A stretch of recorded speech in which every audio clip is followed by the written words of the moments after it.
Hi, it's Pollyanna Hale from thefitmumformula.com, and today I'm telling you all about protein because somebody asked me the other day what is the best source of protein. Now there are all different types of protein, so I'll start off with saying why you need protein. Well, there's all sorts of reasons, but because people come to me for weight loss and to tone up, what protein does is it support your muscles. Now the reason that's important is because if you're exercising, you're actually damaging your muscles. So the more you exercise, the more protein you're going to need to repair those muscles.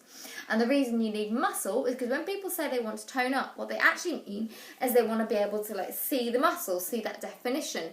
And all that is simply is A, you've got to have the muscle there in the first place, and B, you've got to have low enough body fat that you can see that muscle. It's as simple as that. So that's why we need protein to support that muscle. Now obviously you've got your main ones. Your obvious ones are meat and fish, and that's any type of meat, any type of fish. They're all awesome. Then you've got two of my favourite really convenient ones actually. Tinned fish is absolutely fine. Tinned tuna, tinned crab are two things I pretty much always have in the cupboard because they're so convenient when I haven't had a chance to go shopping, and you can just throw them on a salad, stir them into, a stir fry, whatever. They're really, really useful.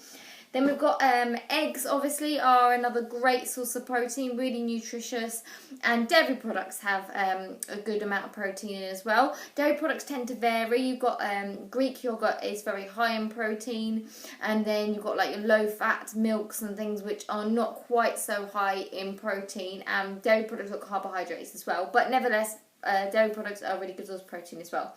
You've got protein powders. This is actually a vegan one. It's sort of a mix of different vegan powders. It's my favourite one. And the other type of protein powder that I really like is whey protein, and I'm quite a fan of the Reflex brand because they're just really good quality. I really like it, so I'll put links up to all of these as well. Protein powders, they're not absolutely essential, but they're really convenient. You can put them into porridge, you can make shakes, obviously, you can put them into protein pancakes. They're really versatile, really convenient because they don't need refrigeration. They've got long life as well, and they're really tasty. Way to have something nice and sweet in your diet when you fancy it as well. Another way of getting protein if you're a vegetarian or vegan is through beans and legumes, pulses, nuts, seeds, and some grains. The only issue with these is amino acids, which are what make up proteins, are a bit like the letters of the alphabet. You need all the different letters, and in animal proteins like meat, they have all the different letters, all the different amino acids, but vegan ones, most of them, have some missing.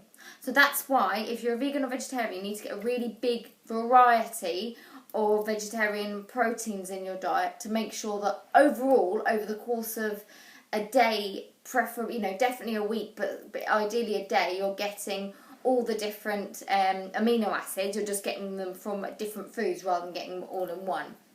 Now, another one we've got here is quinoa. Quinoa is one of those exceptional ones, a bit like hemp is another one, where they are a vegan protein, but they actually have all the amino acids. That makes them pretty awesome. Now, they don't have as many, they don't have the same amount as meat and fish proteins and other animal proteins, but they do have the complete range. That makes them pretty awesome. Now, some questions surrounding protein. High fat, low fat.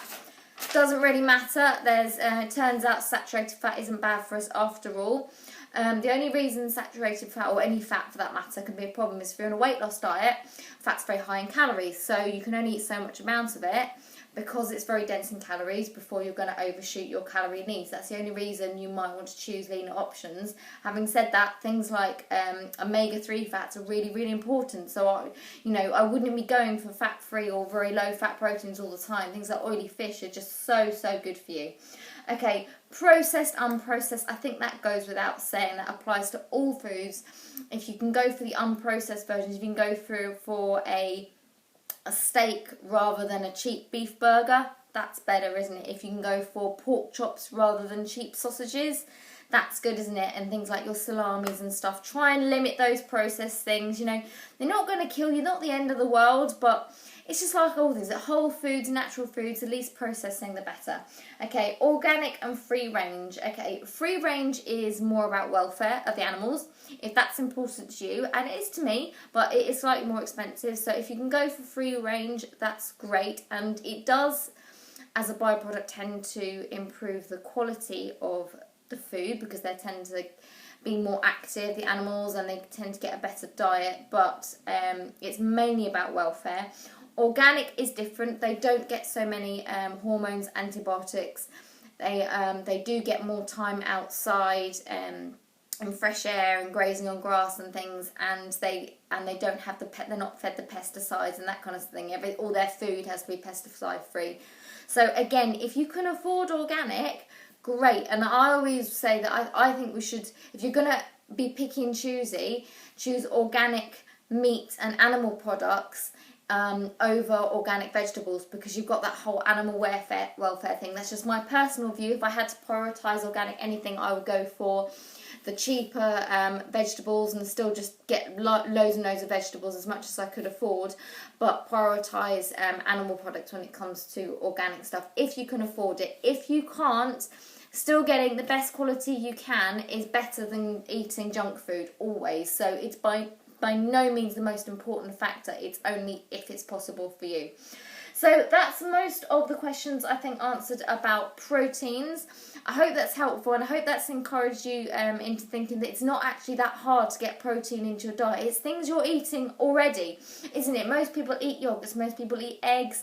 Unless you're a vegetarian, you probably eat meat and fish. So it's just having more of these same things. And the same meals that you already make, just have slightly more of the protein bit and maybe slightly less of other things like the carbohydrate bit. You know, just make sure you've got protein at every meal as well. It helps you keep full, stops you overeating because it keeps you fuller for longer, and it makes you feel really good. You'll feel better. Everyone who comes to me who I get to increase the amount of protein they're eating, just that one thing makes them feel so much better in every way, and it's extra important if you're exercising. I said, okay, I hope that was helpful. That's Polly from thefitmumformula.com. Please do like, share and comment on these videos. If you've got any questions at all, don't hesitate to get in touch.